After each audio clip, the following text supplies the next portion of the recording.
müəllimlə biz 20 ilə yaxındır ki, layihələrdə bir yerdə çalışırıq.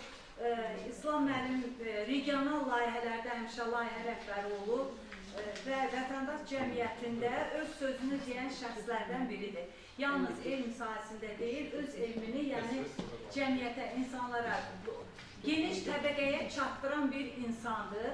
Ona görə tədbirin birində Zaqatalaya saldığı üçün mən ona təşəkkürümü bildirirəm. Biz sadəcə ona dəstək vermişik tədbirin keçirilməsi üçün. Buyurun. Çox böyük dəstək verdiniz. Salamla, sıramızı salamlayıram. Əvvəla mən də Elmira xanım kimi siz vaxtınızı ayırıb, belə üstü vaxtda təşəkkürlərimi bildirirəm. Zaqatala bizim sevimli məkanımızda, sevimli yerimiz. Yəqin ki, Elmira xanımla ona yaxın layihə bura gəlməyimizin də əsas səbəbi odur ki, ən mühüm ekoloji problemlərdən biri olan iqlim dəyişmələrinə qarşı mübarizəni təşkil etmək və adaptasiya tədbirlərindən danışmaq. Mənimlə birlikdə bura gəlib möhtərəm professorumuz Nurməmməd Məmmədov, Azərbaycan Memarlıq və İnşaat Universitetinin kafedra müdürüdür, ən qabaqcıl kafedranın müdürüdür. Çoxlu sayda onlarla, bəlkə yüzlərlə layihənin müəllifidir və iqlim dəyişmələrinə adaptasiya sahəsində deməli, həm də mitigasiya, bu yumuşaldılması və ona öyrəşilməsi kimi fəaliyyətləri var, çoxlu elm məsələləri var, enerji effektivliyi sahəsində böyük fəaliyyəti var. Mənim sorumda Qrup Radiasiya Problemləri İnstitutunun elmi katibi, fizika üzrə fəlsəfə doktoru, radioekologiya üzrə mütəxəssis, çoxlu sayda elmi əsərlərin müsahidə müəllifidir. Gənc olmasına baxmayaraq indi yeni bu təşəbbüslər qaldırır nazirlik ki, gəncləri irəli çəkək, böyük vəzifələrə qoyaq. İdeallardan biri də odur, yəni namizədlərdən biri. Hafizə xanım İmanova fəlsəfə üzrə fəlsəfə doktorluğuna sentyabr ayında müdafiə edəcək. Əsas işi də odur, iqlim dəyişmələrinin sosial təsiri. Bu sahədə tədqiqatlar aparır. Uzun müddət 20 il bundan qabaq da belə iqlim yox idi. Bu ərazilər bir sıra hallarda görürsünüzdür, səhralaşma gedir. Bu Qax tərəfə keçəndə, bu köhnə yoluna gedəndə, Qaxın o Alazan sahilləri artıq tamamilə səhralaşma gedir, quraqlıqdan bitkilər məhsulu vermir, dəmiyə əkinçiliyi yoxdur. Yəni, istər-istəməz orada deməli iqlimin istiləşməsi müşahidə olunur. Bu nə ilə bağlıdır? Bu sənayinin inkişafı, güclü sənaye inkişafı və 200 il bundan əvvəl bu ki, maşınlar meydana çıxır, qatarlar, paravozlar, bilən sənaye müəssisələri meydana çıxır, yandırmaq olur, daş kömürü yandırırlar və bu cür məsələlər meydana çıxanda deməli başlayırlar bunun çotunu aparmağa. Temperatur necə dəyişir? İllər üzrə temperaturun artması ilə karbon dioksid, karbon qazının ətraf mühitə atılması arasında bir korelyasiya, uyğunluq yaranıb, görünür və buradan da alimlər qərara gəliblər ki, bu istiləşmə atmosferdə karbon qazının artması ilə var. Karbon qazının da nədir? Yanma prosesləridir. Bu üzvü yanacaqları, neft bir qazı yandıranda karbon qazı ətraf mühitə atılır və atmosferdə o istiliyin saxlanmasına gətirib çıxarır. Yəni, adi halda atmosferdən gələn günəş işıqları ilə yer qızır və yerdən də infraqırmızı şüalarla qayıdır. Amma karbon qazı olanda atmosferdə o tutulur. Yəni, atmosferdə infraqırmızı şüalar tutulur və atmosfer qızmağa başlayır. Və bu cürdə davam edir. Hər bir ölkənin müəyyən bu karbon dioksid qazının atılmasında rolu var. Bunun 50%'ı Amerika, Çin və Hindistanın payına düşür. 25%'ı Amerika'nın, 18%'ı Çin'in, 7%'ı Hindistanın payına düşür. Bu üç ülke 50% karbon dioksit atılır. Və bunu görürlər ki, bu hadisələr bu cür davam edir, dünya birləşir. 1997-ci ildə, 95-də başlayıb, biz 97-də gedirik. Yox, mən iqlim dəyişmələri üzrə konvensiyanı verirəm. İqlim dəyişmələri üzrə konvensiya imzalanıb və dünya birləşib karbon dioksid qazına qarşı. Onu az bıraxsınlar, onu adaptasiya eləsinlər filan. Bu, demək olar ki, bütün ölkələr buna qoşulur. Hal-hazırda onun hər il bir dənə sesiyası keçirilir. Ona deyirlər COP 16-cı ildə. Yəni bir anlaşma imzalanıb, anlaşmanı Azərbaycan da getdi, o Hüseyin Bağırov imzaladı Parisdə və bizim ölkəmizdə də dedilər ki, siz də 30-cu ilə qədər 35% karbon dioksid qazını azaltmalısınız. Amma bugün artıq 25-ci ildir, biz 27% artıq azaltmışıq. Bunu ona görə belə azaltmışıq ki, yaşı bu istilik elektrik stansiyalarına deməli, bütün mazutla işləyənlərin, növbətlə işləyənləri çıxarıb, onun yerinə qazla, təbii qazla işləyən turbinlər qoyulub və bir də alternativ enerji, bərpa olunan enerji geniş səviyyədə bura cəlb olunub. İndi işğaldan azad olmuş ərazilərdə artıq bir dənə 300 megavata yaxın gücü olan günəş stansiyası tikilir.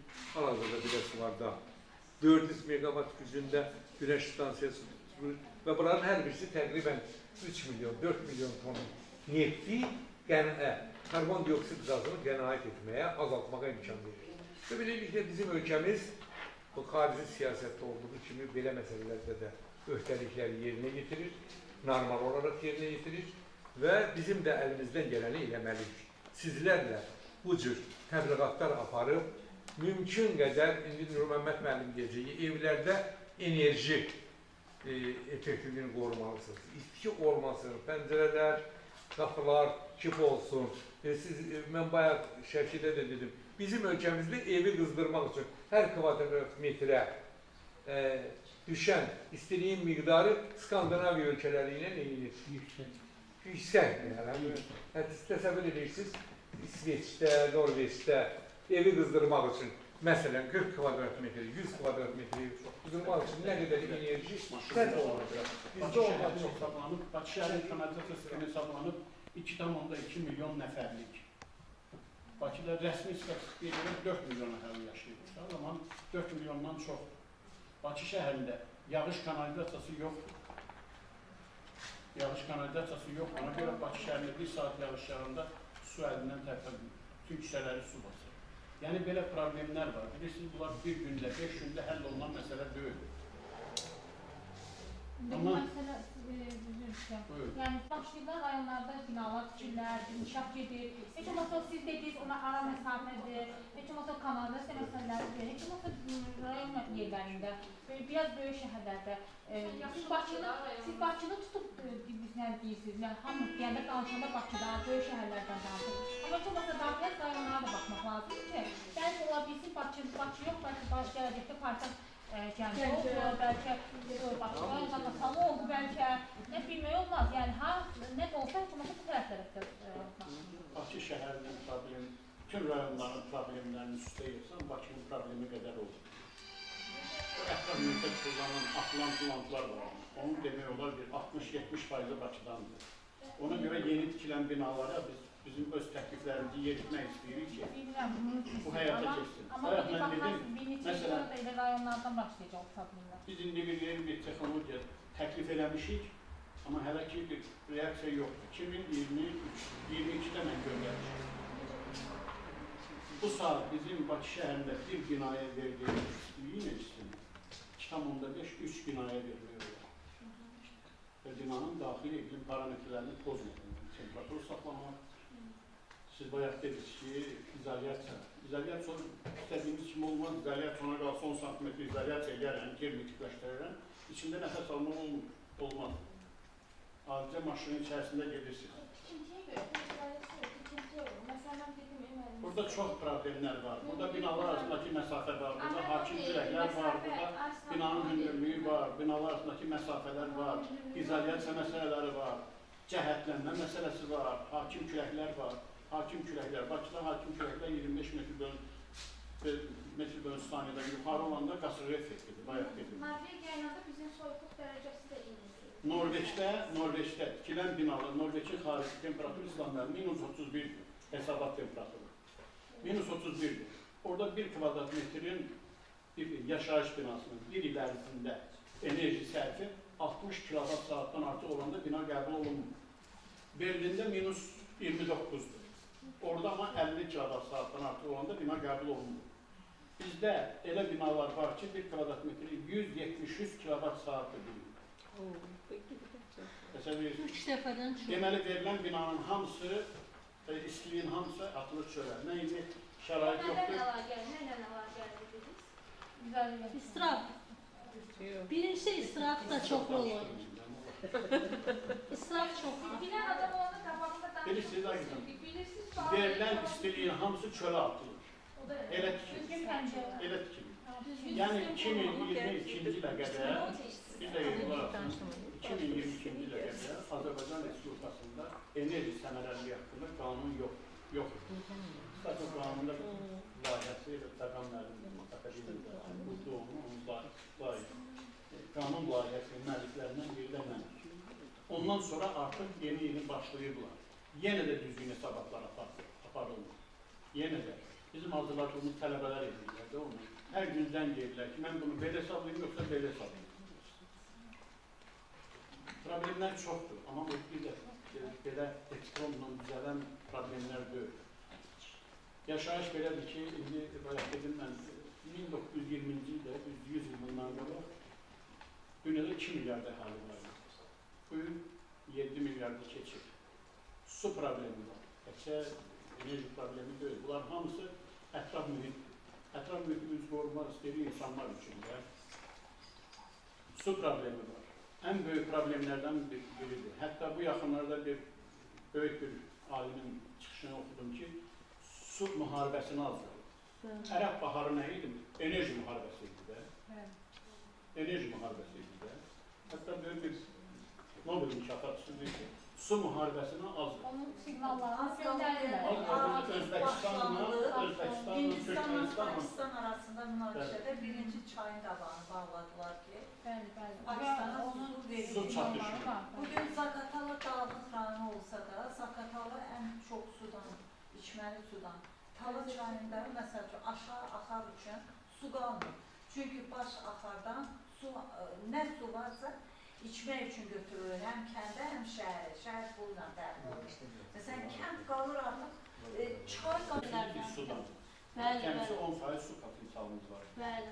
68% Gürcistan'da, 22% o bir ölkə. Əvvəl təbliğat çox gedirdi. Ona Suyla görə bağlı. də suya da qənaət olunmalı. İndi getmir mən təbliğat. Uşaqlar arasında, məsələn, biz yaşlılar böyüyən, elə bir şəkildə böyüdük ki, suyu içləndirmək, suya ziblatmaq, belə əvvəl də var idi bunlar. Amma indi də yenə də baxırsınız, çay axır, bütün kənarı zibil, bütün kənarı yəni bu düşüncə, bu əslində ailədən başlamalı. Siz bizə deyirsiniz bunu, amma əslində bu faktda, məktəbdə təsirdə tətbiq olunmalıdır.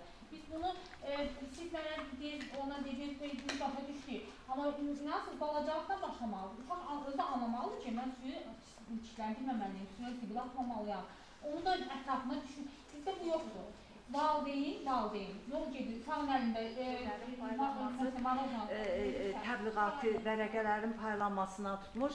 Hətta mənə dedilər ki, gülürdü sakinlər ki, müəllimə, sizə kimi o qədər də belə şeylər olub, əgər bu məsələ həll olunsa sizə qonaqlıq verəcəyik. Elə də kasıb adamlardır, o poligonun içində yaşayanlar.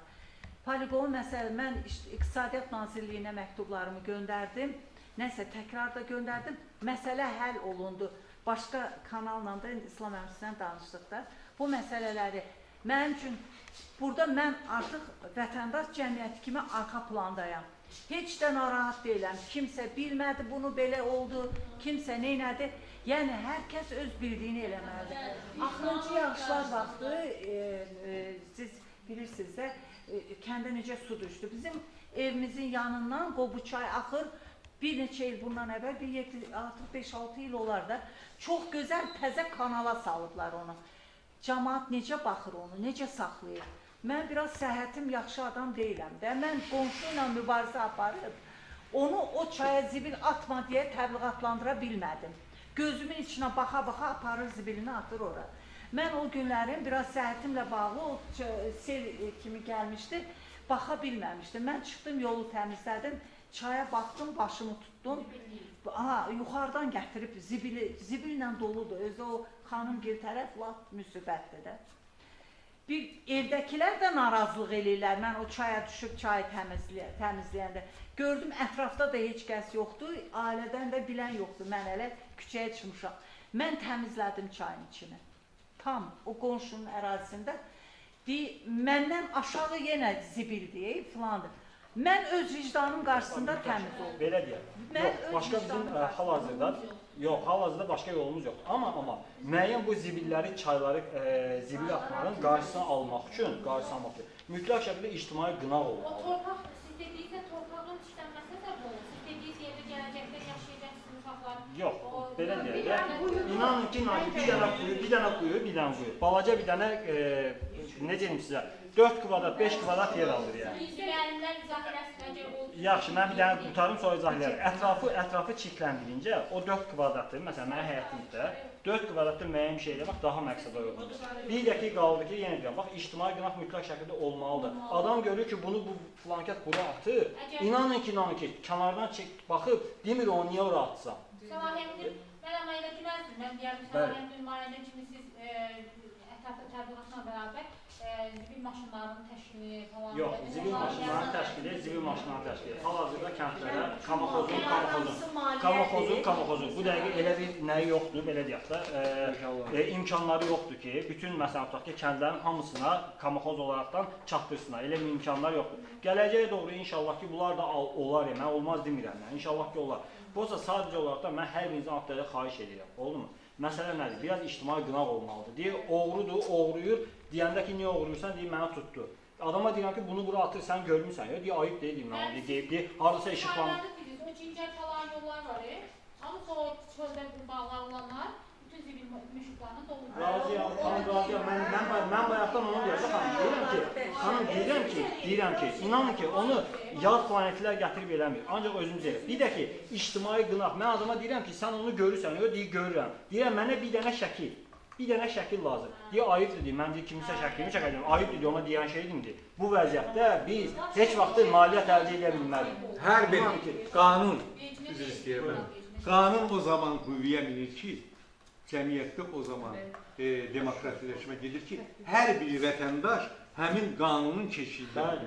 Yəni, biri görəndə, mənə bir türk danışdı ki, maşını döndərir, 2 kəlmə sən deyirəm.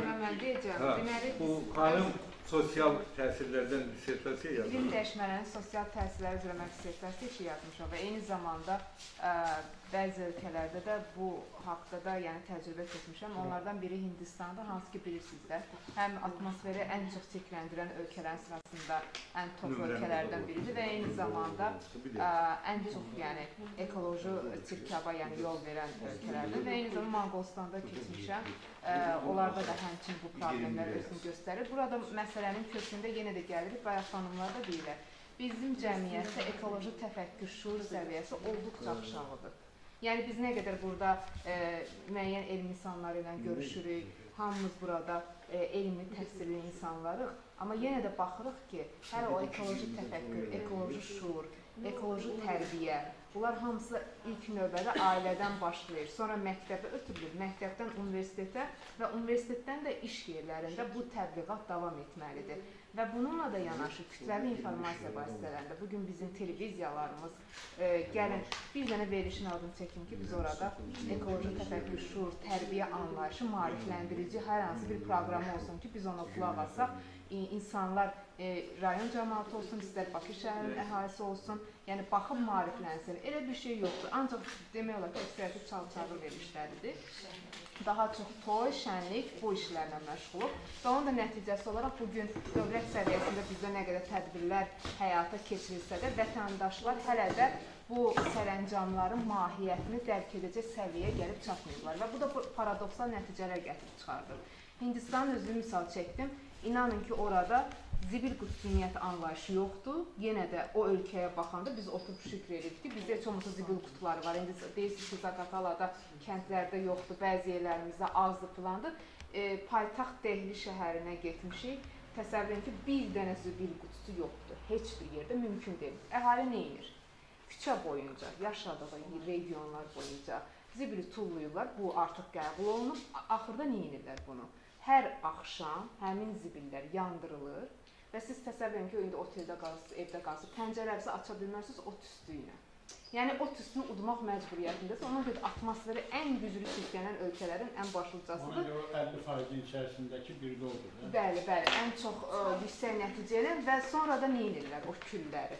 O küllər toplanılır meşoqlara, böyük bir, belə deyim də, zibil küllərindən ibarət, bəlkə də deyərdim ki, Qafqaz dağları boyda bir dağ kütləsi yaranır və 5 dəqiqəlik məsafədə maşınla körpünü keçirsən həmin o dağ yaranan kütlənin yanından, siz maska ilə belə oradan keçə bilmirsiniz. Maşının içində maska taxmısınız və o iyin qoxusundan, o da kütlə də həmin o dağ kütləsi xeyli sizdən uzaqdadır da, bir dağ formasında görünür. Görün nə qədər kəskin və başı boyunda da qarğalar dolaşır, uçuşurlar çünki zibilxanadır. Yəni onların bir zavodu, bir forması yoxdur ki, həmin o üçün küllər filan aparılsın, orada emal olunsun, nə üçünsə istifadə olunsun. Bütün çayları zibil tullantılarının içindədir. Mətbəx mədəniyyəti ondan da aşağı. Mətbəx mədəniyyəti ümumiyyətlə danışmıram. Onlar artıq ona öyrəşiblər. Amma çaylar çox biabırçı vəziyyətdə və Qanqa çayı da hamıya məlumdur. Dünyada ən çirkli çaylardan biridir. Bütün heyvanlar, təbii ki, burada yenə gəlir, dinə də gəlir ki, dini ayinləri, dini rituallar bunu tələb edir ki, hamısı bir yerdə çimirlər, yuyunurlar, təmizlənirlər, güya dırnaq arası paklanıb çıxırlar o çaydan, istifadə olunurlar. Amma gəlin bir şeydə baxaq ki, bayaq İslam müəllim qeyd elədi, bizim dinimiz İslam dinidir. Biz hinduist deyilik. Hinduizmdə, bəli, yeniyetmə yaşına, mən bunu işimdə yazmışam, həddi buluğa çatmayan uşaq rəhmətə gedəndə onu heç nə yandırırlar, nə dəfn edirlər. Onu birbaşa çaya buraxırlar ki, ümumiyyətlə ona toxunmaq olmaz. Təsəvvür ki, o çay o meyitlə necə iylənir və 2 milyard əhalisi olan nə qədər də uşaq gün ərzində orada rəhmətə gedirsə, bu çayın hər dəfəsində o meyitlə nə qədər yəni mikrob, bakteriya ilə zənginləşdirməsi deməkdir. Bu bir, bəli, bu bir təsəvvür ki, rituallardan biridir. Amma bizim dinimiz İslam dinidir. İslam dinində paklıq, təmizlik, elə hər dəfə namaz qılandıq, gündə 5 dəfə namazın, dəst namazını nəzərə alsaq, hər dəfə yuyunuruq, paklanırıq. Evimizin için təmiz saxlıq ki, mundar da olmaz, daha doğrusu təmiz olmalıdır, namaz qılmalıyıq filan. Bəs nə üçün biz bu vəziyyətə gəlib çatmışıq? Deməli, məsələnin kökündə bizim dini inancılarımız da durmur. Dini inancılarımız dursaydı, bizim dinimiz əksinə ən təmiz, ən pak dinlərdən birincisidir. Burada gəlirik ailələrdə başlanan xanımın dediyi, ilk növbədə ailədə anadan başlayır. Ailəni də ilk növbədə tərbiyə edən qadındır, yəni xanımdır. Bəli, qadınındır. Gəlirik yenə də xanımlar. Sonra məktəblərimizdə, müəllimlərimizin tərəfindən xüsusi layihələr həyata keçirmədə hər dəfəsində iməcliklər olmalıdır. Bizim vaxtımızda mənim yadımdadır ki, biz xeyli şəkildə iməcliklər həyata keçirdi, təmizlikdir. Bugün də var təbii ki, həmin iməcliklər. Xəzərin sahilyanı ərazilərinin elə təmizlənməsi Leyla xanımın təşəbbüsü ilə 7000-dən çox könüllü gənc toplandı. Orada toplantıların, bəli, İdeya İctimai Təşəbbüs orqanının təşəbbüsü ilə təmizləndi. Bu da gənclərimizin kifayət qədər də rolu var.